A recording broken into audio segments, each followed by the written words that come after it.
श्री राम जय जय राम, श्री राम जय जय राम। ओम श्री गणेशाय नमः, ओम श्री गुरुवे नमः, ओम श्री सीतारामचंद्राभ्याम नमः, ओम उमा महेश्वराभ्याम नमः, ओम श्री एकादशमुखी दक्षिणेश्वरधाम सरकार श्रीमते नमः। शान्ताकारं भुजगशयनं पद्मनाभं सुरेशं विश्वाधारं गगनसदृशं मेघवर्णं शुभांगं लक्ष्मीकान्तं कमलनयनं योगिभिर्ध्यानुगम्यं वन्दे विष्णुं भवभयहरं सर्वलोकैकनाथं। यं ब्रह्मा वरुणेन्द्ररुद्रमरुतः स्तुन्वन्तो दिव्यैस्तवै वेदैः साङ्गपदक्रमोपनिषदैर्गायन्ति यं सामगा। ध्यानावस्थितद्गतेन मनसा पश्यन्ति यं योगिनो यस्यान्तं न विदुः सुरासुरगणा देवाय तस्मै नमः। नीलाम्बुजश्यामलकोमलाङ्गं सीतासमारोपितवामभागं पाणौ महासायकचारुचापं नमामि रामं रघुवंशनाथं। लोकाभिरामं रणरङ्गधीरं राजीवनेत्रं रघुवंशनाथं। कारुण्यरूपं करुणाकरं तं श्रीरामचन्द्रं शरणं प्रपद्ये। आपदामपहर्तारं दातारं सर्वसम्पदां श्लोकाभिरामं श्रीरामं भूयो भूयो नमाम्यहम्।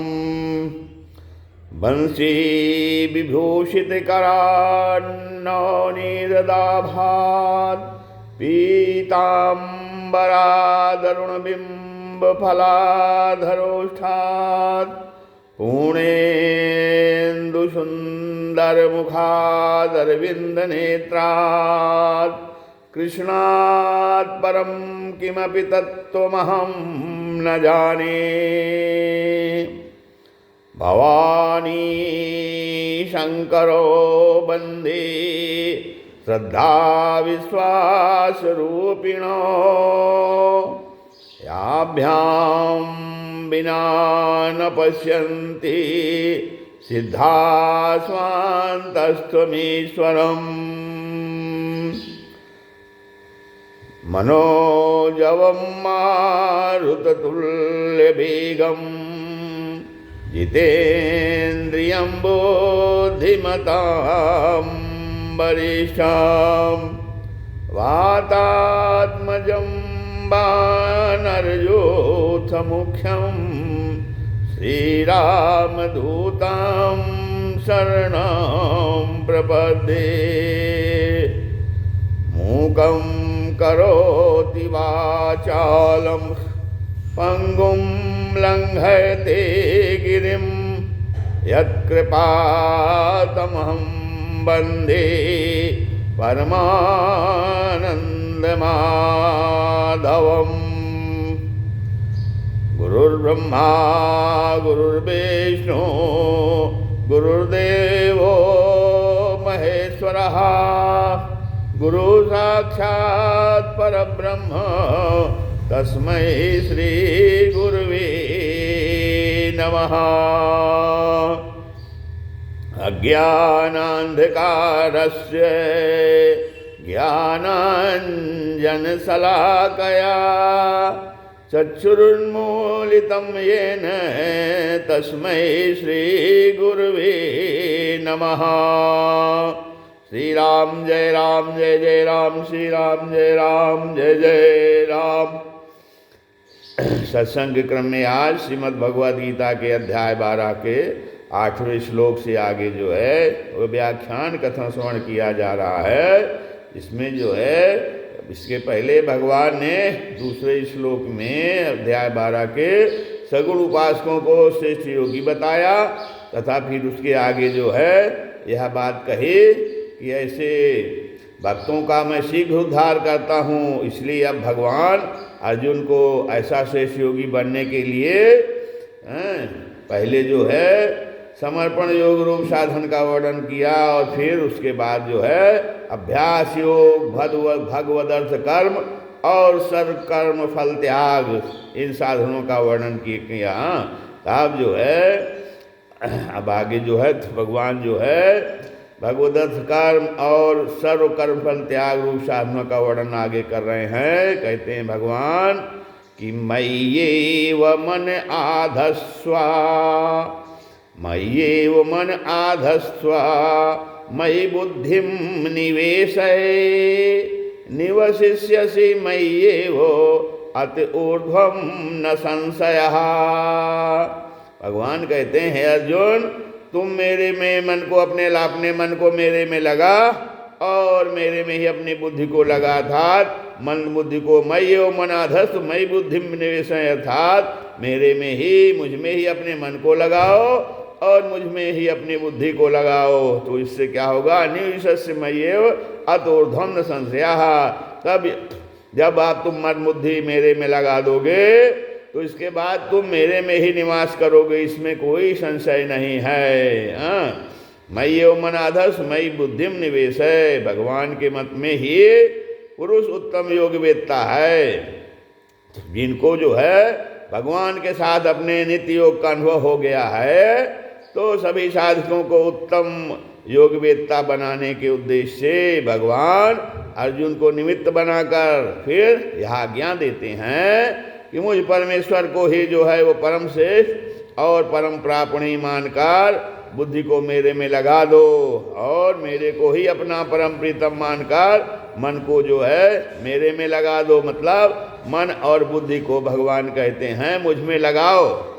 तो भगवान में हमारी स्वतः सिद्धि स्थिति अर्थात नित्य योग है, परंतु भगवान में मन बुद्धि के न लगने के कारण जो है हमें जो है भगवान के साथ अपने स्वतः सिद्ध जो नित्य संबंध है उसका अनुभव नहीं होता। भगवान के साथ हमारा नित्य संबंध है, स्वतः संबंध है, क्योंकि हम जो है भगवान के अंश हैं, आत्मा परमात्मा का अंश है, ईश्वर अंश जीव अविनाशी चेतन अमल साध सुख राशि। तो लेकिन जो है मन बुद्धि भगवान में न लगने के कारण उसका अनुभव नहीं होता है। इसलिए भगवान कहते हैं कि मन बुद्धि को मेरे में लगा दो, फिर जो है अर्जुन तुम मेरे में ही निवास करोगे, अर्थात तुम पहले से ही हो, अर्थात तुझे मेरे में अपनी स्वतः सिद्ध स्थिति का अनुभव हो जाएगा। हाँ, तो ये अनुभव हो जाएगा। वैसे तुम तो स्वतः है, तुम मेरे अंश ही हो। अब यहाँ पर जो है मन बुद्धि लगाने का तात्पर्य क्या है, मन बुद्धि भगवान में लगाने का तात्पर्य यह है कि अब तक मनुष्य जो है जिस मन से जड़ संसार में इस जड़ रूप संसार में ममता आसक्ति सुख भोग की इच्छा आशा आदि के कारण जो है बार बार संसार का ही चिंतन करता रहता है, और बुद्धि से संसार में ही अच्छे बुरे का निश्चय करता रहता है। तब उस मन को जो है संसार से हटाओ, उस मन को संसार से हटा करके भगवान में लगाओ। तथा बुद्धि के द्वारा दृढ़ता से निश्चय करे कि मैं केवल भगवान का ही हूँ और केवल भगवान ही मेरे हैं, तथा फिर मेरे लिए सर्वोपरि परम श्रेष्ठ एवं जो है परम प्रापणी भगवान ही है। जो ऐसा दृढ़ निश्चय कर ले, तो ऐसा दृढ़ निश्चय करने से संसार का चिंतन और महत्व समाप्त हो जाएगा और एक भगवान के साथ ही संबंध रह जाएगा। तो यही मन बुद्धि का भगवान में लगाना हुआ। तो अब मन बुद्धि लगाने में भी बुद्धि का लगाना मुख्य है। किसी विषय में पहले बुद्धि का ही निश्चय होता है, और फिर जो है बुद्धि के उस निश्चय को मन स्वीकार कर लेता है, और जब मन स्वीकार कर लेता है फिर साधन करने में भी पहले क्या है, उद्देश्य बनाने में। पहले उद्देश्य बनाना पड़ता है कोई भी साधन करने के लिए, तो साधन करने से भी पहले जो है बुद्धि की प्रधानता होती है। जब कोई उद्देश्य बनाना है तो उसमें बुद्धि की ही प्रधानता होती है, और फिर बुद्धि की प्रधानता के बाद फिर मन की प्रधानता होती है। बुद्धि जब निश्चय कर लेती है तब फिर मन वैसा करता है। तो जिन पुरुषों का लक्ष्य जो है भगवत प्राप्ति नहीं है, उनके मन बुद्धि भी जिस विषय में लगाना चाहेंगे उस विषय में लग सकते हैं, विषयों में लग सकते हैं। तो उस विषय में मन बुद्धि लग जाने पर उन्हें सिद्धियां तो प्राप्त हो सकती हैं, पर भगवत प्राप्ति का उद्देश्य न होने से भगवत प्राप्ति नहीं हो सकती है। इसलिए जो है सभी साधकों को चाहिए कि बुद्धि से या दृढ़ निश्चय कर ले कि मुझे भगवत प्राप्ति ही करनी है। इस निश्चय में बड़ी शक्ति है। ऐसी निश्चय आत्मिका बुद्धि होने में सबसे बड़ी बाधा है भोग और संग्रह का। ऐसी निश्चयात्मिका बुद्धि होने में सबसे बड़ी बाधा क्या है कि भोग और संग्रह का सुख लेना। भोग और संग्रह का सुख लेना, तो सुख की आशा से ही मनुष्य की वृत्तियां धन मान बड़ाई आदि पाने का उद्देश्य बनाती हैं। इसलिए उसकी बुद्धि जो है बहुत भेदों वाली तथा अनंत हो जाती है। परंतु जो है अगर भगवत प्राप्ति का ही एक निश्चय हो तो इस निश्चय में इतनी पवित्रता और शक्ति है कि दुराचारी से दुराचारी पुरुष को भी भगवान साधु मानने के लिए तैयार हो जाते हैं। साधु एवं मंतव्यम सम्यक व्यवसितो हिसा अभिचेत सुदुराचारो फजते माम अनन्य भाग साधु समन्तव्या सम्यक व्यवसितो हिसा। फिर आगे भगवान कहते हैं क्षिप्रम भवति धर्मात्मा सत्वम शांतिम निगच्छति कौन्ते प्रतिजानी न मे भक्ता प्रणश्यति। मेरा भक्त जो है विनाश नहीं होता है। मेरे भक्त का तो यदि यदि जो है मनुष्य भगवत प्राप्ति का ही एक निश्चय हो जाए तो इस निश्चय में इतनी पवित्रता और शक्ति आ जाती है कि फिर दुराचारी से दुराचारी पुरुष को भी भगवान साधु मानने के लिए तैयार हो जाते हैं कि इसने अब भगवत प्राप्ति का निश्चय कर लिया है। तो जो भगवत प्राप्ति का निश्चय कर लेगा उससे पाप नहीं बनेगा, उससे जो है भगवत सत्कर्म बनेगा। क्योंकि भगवत प्राप्ति का अगर निश्चय कर लिया तो वो भगवान के बताए हुए आज्ञा के अनुसार जो भी कार्य होगा वो करेगा। तो इसलिए जब वो ऐसा निश्चय कर लेता है तो इस निश्चय से ही इतनी पवित्रता और शक्ति आ जाती है कि दुराचारी से दुराचारी पुरुष कोई भी हो उसको भगवान तुरंत साधु मान लेते हैं। तो कोटि विप्र बदला गह जाहो आए सनंत जो नहीं ताहो सन्मुख हो जीव मुहि जब ही जन्म कोटि अग्नाशय तब ही भगवान कहते हैं। सत्कर्म सद्यते ही साधु समाना। भगवान उसको तुरंत साधु बना देते हैं, महात्मा बना देते हैं, अच्छा बना देते हैं। तो इस निश्चय मात्र के प्रभाव से वह जो है शीघ्र ही धर्मात्मा हो जाता है और सदा रहने वाली परम शांति प्राप्ति कर लेता है। तब मैं भगवान का ही हूँ और भगवान ही मेरे हैं, ऐसा निश्चय जब साधक के दृष्टि में ऐसा निश्चय हो जाता है कि मैं भगवान का ही हूँ और भगवान ही मेरे हैं, तो ऐसा निश्चय बुद्धि में हुआ प्रतीत होता है। परंतु वास्तव में ऐसा होता नहीं है। बुद्धि में ऐसा निश्चय दिखने पर भी साधक को इस बात का पता नहीं होता कि वो स्वयं पहले से ही भगवान में स्थित है। वह चाहे इस बात को न भी जाने, पर वास्तविकता यही है कि वह स्वयं भगवान में स्थित होने की पहचान यही है कि संबंध में कभी विस्मित नहीं होती। भगवान में स्थित होने का पहचान क्या है कि सदैव भगवान की स्मृति बनी रहे, भगवान की विस्मृति कभी नहीं हो। तो सबसे भगवान की स्मृति ही सबसे बड़ी संपत्ति है, सुख है। और भगवान को विस्मृति, भगवान को भुला देना ही सबसे बड़ी विपत्ति और दुख है।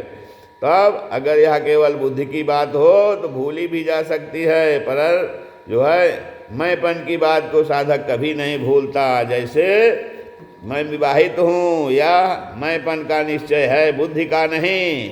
इसीलिए मनुष्य इस बात को कभी नहीं भूलता।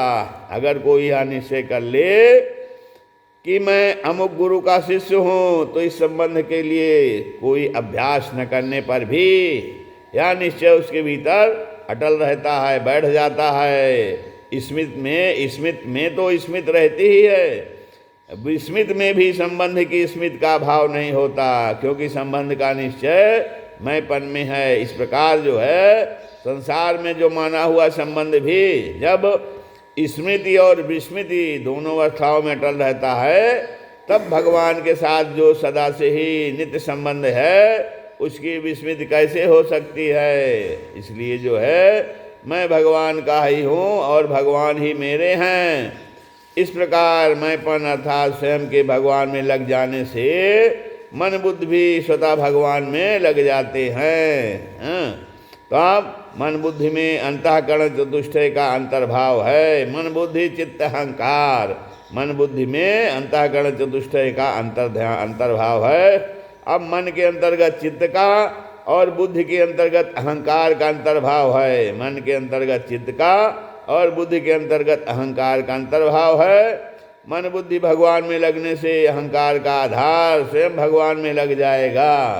तब मन बुद्धि भगवान में लगने से जो है अहंकार का आधार स्वयं भगवान में लग जाएगा, और परिणाम स्वरूप मैं भगवान का ही हूँ और भगवान ही मेरे हैं, ऐसा भाव हो जाएगा। तब इस भाव में निर्विकल्प स्थिति होने से मैंपन भगवान में ही लीन हो जाएगा। अब इसमें विशेष बात क्या है कि साधारणतया जो है अपना स्वरूप अर्थात मैंपन का आधार स्वयं, अपना स्वरूप जो है मन बुद्धि शरीर आदि के साथ दिखता है, ये साधारण रूप से, पर वास्तव में इनके साथ है नहीं। सामान्य रूप से प्रत्येक व्यक्ति जो है यह अनुभव कर सकता है कि बचपन से लेकर अब तक जो है शरीर इंद्रियां मन बुद्धि आदि सब के सब बदल गए हैं, पर मैं वही हूँ। तो इसलिए मैं बदलने वाला नहीं हूँ। इस बात को आज से ही दृढ़तापूर्वक मान लेना चाहिए। अब साधारणतया मनुष्य जो है बुद्धि से ही समझने की चेष्टा करता है, पर यहाँ स्वयं से जानने की बात है, बुद्धि से नहीं, स्वयं से जानो। विचार करें, एक ओर जो है अपना स्वरूप नहीं बदला, यह सभी का प्रत्यक्ष अनुभव है, और आस्तिकों एवं भगवान में श्रद्धा रखने वालों के भगवान भी कभी नहीं बदले। और फिर दूसरी ओर शरीर इंद्रियां मन बुद्धि आदि जो है वो सब के सब बदल गए, और संसार भी बदलता हुआ प्रत्यक्ष दिखता है। तब इससे सिद्ध हुआ कि कभी न कभी बदलने वाले स्वयं और भगवान दोनों एक जात के हैं, जबकि निरंतर बदलने वाले शरीर और संसार दोनों एक जात के हैं। स्वयं और भगवान दोनों एक जात के हैं, क्योंकि स्वयं माने आत्मा भगवान का ही अंश है। ईश्वर अंश जीव अविनाशी, ममय वांशो जीवलोके जीवभूता सनातनः। और जो है ये शरीर और संसार जो है एक जात के हैं, अर्थात बदलने वाले हैं। आप न बदलने वाले स्वयं और भगवान दोनों ही जो है वो व्यक्त रूप से नहीं दिखते, वो दिखाई नहीं देते हैं। जो बदलने वाले नहीं हैं वो दिखाई नहीं देता है, और जबकि बदलने वाले शरीर और संसार दोनों ही व्यक्त रूप से प्रत्यक्ष दिखते हैं। तो गोचर लग जहाँ लग जाए, गोचर लगे जहाँ मन जाए, सो सब माया जानौ भाई। माया माने वो है नहीं, लेकिन प्रत्यक्ष दिखाई देता है, लगता है। लेकिन अब जो है बदलने वाले जो मन बुद्धि इंद्रियां शरीर आदि को पकड़कर ही स्वयं अपने को बदलने योग्य मान लेता है। अब स्वयं जो है ये जब समझ लेता है कि मैं मन बुद्धि आदि इंद्रियां आदि सब मैं ही हूँ, मेरा नहीं, तो उससे क्या होता है कि अपने को जो स्वयं अपने को भी बदलने वाला मान लेता है, तो वास्तव में अहम का जो सत्ता रूप से आधार अर्थात स्वयं है वह कभी नहीं बदलता, क्योंकि वह परमात्मा का अंश स्वरूप है। अब वास्तव में मैं क्या हूँ इसका तो पता नहीं, पर मैं हूँ इस होने वाले होनेपन में थोड़ा भी संदेह नहीं है। मैं क्या हूँ ये तो पता नहीं है, लेकिन मैं हूँ। हाँ, तभी तो ये शरीर चल रहा है। मैं अलग है और ये मेरा अलग है, मेरा शरीर है, मेरा और मैं। हाँ, तो इस होने पर मैं थोड़ा भी संदेह नहीं हूँ। मैं क्या हूँ ये तो नहीं पता, लेकिन मैं हूँ। जैसे संसार प्रत्यक्ष दिखता है, ऐसे ही मैंपन का भी भान होता है। इसलिए तत्वतः मैं क्या है, इसकी खोज करना साधक के लिए बहुत उपयोगी है। मैं को अगर समझ लिया तो सब समझ लिया। मैं माने स्वयं, और स्वयं अविनाशी है। मैं स्वयं अविनाशी हूँ। हाँ, और ये मेरा शरीर ये जो है विनाशी है। मैं क्या है इसका तो पता नहीं, परंतु संसार शरीर क्या है इसका तो पता है ही। संसार शरीर जो है वो क्या है, उत्पत्ति विनाश वाला है। हाँ, ये क्षणभंगुर है, सदा एक रस रहने वाला नहीं है। यह जो है सबका अनुभव है, सभी लोग अनुभव करते हैं, जानते हैं। अब इस अनुभव को निरंतर जागृत रखना चाहिए। यही अनुभव जो है निरंतर ध्यान में बना रहे, जागृत रहे। ये तो इस अनुभव को निरंतर जागृत रखना चाहिए, निरंतर याद रखना चाहिए, भूलना नहीं चाहिए। हाँ, कि जो है ये शरीर संसार जो है उत्पत्ति हुआ है तो जन्म लिया है तो मरेगा, इसका विनाश होगा। हाँ, तो कहते हैं कि ये अनुभव जब हो जाए तो ये सबका अनुभव है, लेकिन इस अनुभव को निरंतर जो है लोग याद नहीं रखते हैं। हाँ, अर्थात जागृत रखना चाहिए। यह निश्चय है, यह नियम है। क्या नियम है कि संसार और मैं दोनों में से किसी एक का भी ठीक ठीक ज्ञान होने पर दूसरे के स्वरूप का ज्ञान अपने आप हो जाता है। तब मैं का प्रकाशक और आधार जो है चेतन और नित्य है। मैं का प्रकाशक और आधार क्या है, अपना स्वरूप है। अपना स्वरूप जो है जो कि चेतन और नित्य है उसका। इसलिए उत्पत्ति विनाश वाले जड़ संसार से स्वरूप का कोई संबंध नहीं है, और स्वरूप का तो भगवान से स्वतः सिद्ध संबंध है। स्वरूप का तो भगवान से स्वतः सिद्ध संबंध है, क्योंकि स्वरूप माने आत्मा तो वो भगवान ईश्वर का अंश ही है। तो वो जब उसका अंश है तो उसका अपने अंश से सदैव संबंध रहे। हाँ, स्वरूप का तो अब इस संबंध को पहचानना ही मैं की वास्तविकता का अनुभव करना है। तो इस संबंध को पहचान लेने पर मन बुद्धि स्वतः भगवान में लग जाएंगे। चेतन और अविनाशी स्वरूप आत्मा को ही स्वयं जो है हम का आधार, वास्तविक मैं का प्रकाशक, आधार आदि नामों से कहा जाता है। तब जब इस संबंध को जब पहचान पहचान लेंगे तो मन बुद्धि अपने आप भगवान में लग जाएंगे। निविशस्मयेव अतूर्ध्वम न संशय। यहाँ अतूर्ध्वम पद का भाव यह है कि जिस क्षण जो है मन बुद्धि भगवान में पूरी तरह लग जाएंगे, अर्थात मन बुद्धि में किंचिन मात्र भी अपनापन नहीं रहेगा, उसी क्षण भगवत प्राप्ति हो जाएगी। क्या है कि जिस क्षण जो है मन बुद्धि भगवान में पूरी तरह लग जाएंगे, अर्थात मन बुद्धि से में किंचिन मात्र भी अपनापन नहीं रहेगा, उसी क्षण भगवत प्राप्ति हो जाएगी। ऐसा नहीं है कि मन बुद्धि पूर्णतया लगने के बाद भगवत प्राप्ति में काल का कोई व्यवधान रह जाएगा। आप भगवान कहते हैं कि हे अर्जुन, मुझ में ही मन बुद्धि लगाने पर तो मुझ में निवास करेगा, इसमें संशय नहीं है। इससे ऐसा मालूम देता है कि अर्जुन के हृदय में कुछ संशय है। अब अर्जुन के हृदय में कुछ संशय है, इसीलिए भगवान जो है न संशया कहते हैं। अब यदि संशय की संभावना न होती तो इस पद को देने की आवश्यकता ही नहीं पड़ती। तो वह संशय अर्जुन के मन में क्या है? मनुष्य के हृदय में प्रायः यह बात बैठी हुई है कि कर्म अच्छे होंगे, आचरण अच्छे होंगे, एकांत में ध्यान लगाएंगे तभी परमात्मा की प्राप्ति होगी। मन जो है मनुष्य के हृदय में यह बात बैठी हुई है कि कर्म अच्छे होंगे, आचरण अच्छे होंगे, एकांत में ध्यान लगाएंगे तभी परमात्मा की प्राप्ति होगी।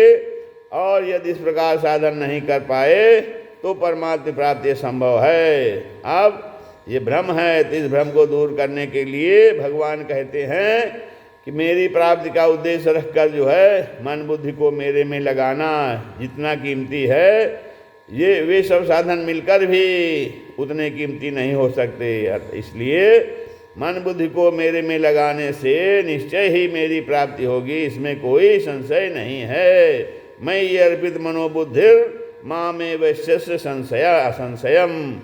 हाँ, जब तक जो है बुद्धि में संसार का महत्व है और जो है मन से संसार का चिंतन होता रहता है, तब तक परमात्मा में स्वाभाविक स्थिति होते हुए भी अपनी स्थिति संसार में ही समझनी चाहिए। संसार में स्थिति अर्थात संसार का संग रहने से ही संसार चक्र में घूमना पड़ता है, जन्म मरण के बंधन में आना पड़ता है, रहना पड़ता है।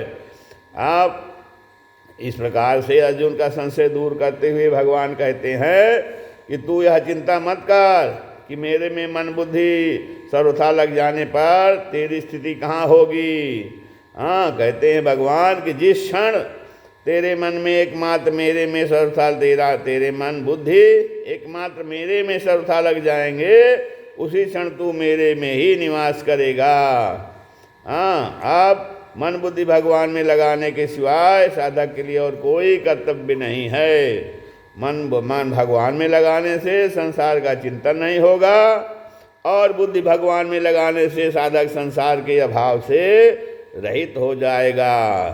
हाँ, संसार के आश्रय से रहित हो जाएगा।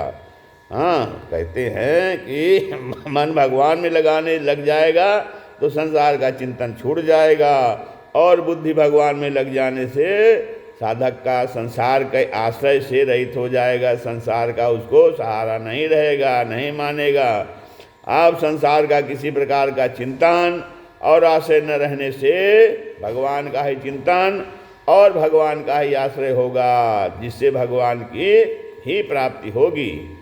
अब यहाँ मन के साथ चित्त को तथा बुद्धि के साथ अहम को भी ले रहे हैं, क्योंकि भगवान में चित्त और अहम के लगे बिना तू मेरे ही निवास करेगा, मेरे में ही निवास करेगा, यह कहना सार्थक नहीं होगा। संपूर्ण सृष्टि के एकमात्र ईश्वर परमात्मा का ही साक्षात अंश या जीवात्मा है, परंतु जो है यह इस सृष्टि के एक तुच्छ अंश अर्थात शरीर, इंद्रियों, मन, बुद्धि आदि को अपना मानकर इनको अपनी ओर खींचता है, अर्थात इनका स्वामी बन बैठता है। और फिर वह जीवात्मा इस बात को सर्वथा भूल जाता है कि मन बुद्धि आदि भी तो उसी परमात्मा की समस्त सृष्टि के ही अंश हैं।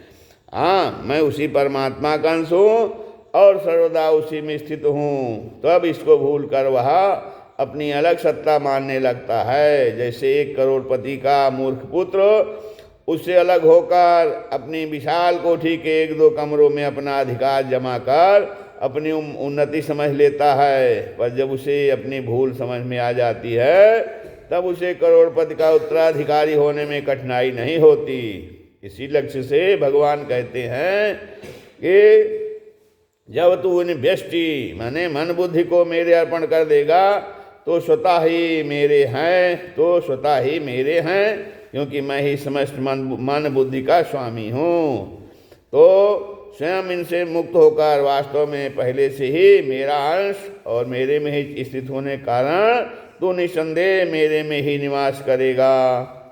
हाँ, अब भगवान ने जो है 7वें अध्याय के 4थे श्लोक में 5 महाभूत मन बुद्धि और अहंकार इस प्रकार 8 भागों में विभक्त अपनी अपरा जड़ प्रकृति का वर्णन किया और 5वें श्लोक में से भिन्न अपनी जीवभूता परा चेतन प्रकृति का वर्णन किया।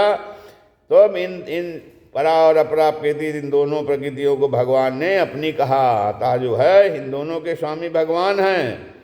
अब इन दोनों में अर्थात जल प्रकृति का कार्य होने से अपरा प्रकृति से निकृष्ट है और चेतन परमात्मा का अंश होने से परा प्रकृति श्रेष्ठ है। तब परंतु परा प्रकृति अर्थात जीव भूल से अपरा प्रकृति को अपना तथा अपने लिए मानकर उससे बंध जाती है तो जन्म मरण के चक्कर में पड़ जाता है। इसलिए भगवान यहाँ कह रहे हैं कि मन बुद्धि रूप अपरा प्रकृति से अपनापन हटाकर इनको मेरी ही मान ले, जो वास्तव में मेरी ही है। तब इस प्रकार मन बुद्धि को मेरे अर्पण करने से इनके साथ भूल से जो है माना हुआ संबंध टूट जाएगा और तेरे को मेरे साथ अपने स्वतः सिद्ध नित्य संबंध का अनुभव हो जाएगा। अब जो है भगवत प्राप्ति संबंधी जो विशेष बात है वो ये है, भगवान की प्राप्ति किसी साधन विशेष से नहीं होती है। भगवान की प्राप्ति कोई साधन विशेष से नहीं होती है, कारण कि ध्यान आदि के जो साधन हैं वो शरीर मन बुद्धि इंद्रियों के आश्रय से होते हैं। अब शरीर मन बुद्धि इंद्रियां आदि जो है वो प्रकृति के कार्य होने से जड़ वस्तुएं हैं। अब जड़ पदार्थों के द्वारा चिन्मय भगवान खरीदे नहीं जा सकते, क्योंकि प्रकृति के पदार्थ संपूर्ण पदार्थ मिलकर भी चिन्मय परमात्मा के समान कभी नहीं हो सकते हैं। इसलिए सांसारिक पदार्थ कर्म अर्थात पुरुषार्थ करने से ही प्राप्त होते हैं। इसलिए साधक को सांसारिक पदार्थ कर्म अर्थात पुरुषार्थ करने से ही प्राप्त होते हैं तथा इसलिए साधक भगवान की प्राप्ति को भी स्वाभाविक ही कर्मों से होने वाली मान लेता है। इसलिए भगवत प्राप्ति के संबंध में भी वह यही सोचता है कि मेरे द्वारा किए जाने वाले साधन से ही भगवत प्राप्ति होगी। ऐसा नहीं है, क्योंकि मनुष्य रूपा पार्वती आदि को तपस्या से ही अपने इष्ट की प्राप्ति हुई। इतिहास पुराण आदि में इस प्रकार की कथाएं जो है जो पढ़ने और सुनने से साधक के अंतःकरण में ऐसी छाप पड़ जाती है कि साधक के द्वारा ही भगवान मिलते हैं, कि साधन के द्वारा ही भगवान मिलते हैं और उसकी आधारणा क्रमशः दृढ़ होती रहती है। परंतु साधन से ही भगवान मिलते हों ऐसी बात वस्तुतः नहीं है। तपस्या आदि साधनों से जहाँ भगवान की प्राप्ति हुई दिखती है वहाँ भी वह जड़ के साथ माने हुए संबंध का सर्वथा विच्छेद होने से ही हुई है, न कि साधनों से। साधन की सार्थकता असाधन अर्थात जड़ के साथ माने हुए संबंध का लक्ष्य का त्याग करने से ही है। साधन की सार्थकता असाधन का त्याग करने से ही है, अर्थात जड़ के साथ माने हुए संबंध का त्याग करने से ही है। भगवान सबको सदा सर्वदा स्वतः प्राप्त हैं ही, किंतु जो है जड़ के साथ माने हुए संबंध का सर्वथा त्याग होने पर ही उनकी प्रत्यक्ष अनुभूति होती है। इसलिए भगवत प्राप्ति जड़ता के द्वारा नहीं प्रत्युत जड़ता के त्याग अर्थात संबंध विच्छेद से होती है। अतः जो है जो साधक अपने साधन के बल से भगवत प्राप्ति मानते हैं वे बड़ी भूल में हैं। साधन की सार्थकता केवल जड़ता का त्याग करने में है। तब इस रहस्य को न समझकर साधन में ममता करने और उसका आश्रय लेने से साधक का जड़ के साथ संबंध बना रहता है। जब तक हृदय में जड़ता का किंचित मात्र भी आदर है तब तक भगवत प्राप्ति कठिन है।